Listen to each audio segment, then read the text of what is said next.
is how the floods in Chennai are. I am literally wearing a hoodie on top of a raincoat and on top of raincoat a helmet, and it's still so cold. Okay, I think lightning is about to strike, but it's like literally like 4 feet tall flood. It's like 180 inches. No wonder everybody is panicking. And look, literally we're like elevated like 3 feet up, and look, lightning striking, water's flowing, and that's like 11 feet from ground level. Yeah, probably 11 feet from ground level. And there's water still leaking from there.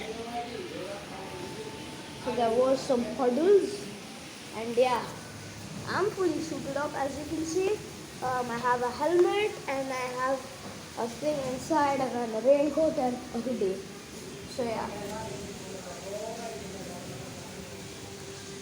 I'll just show you how deep this is. You probably can't see much, but it's just like abyss.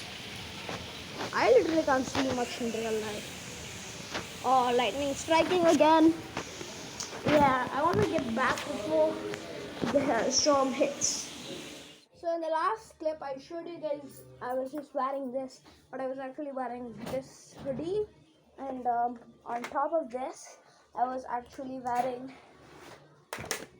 this head cap, and inside this I was also wearing this hoodie, and my hands literally sweating. That was the update for the floods in Chennai. Yoink!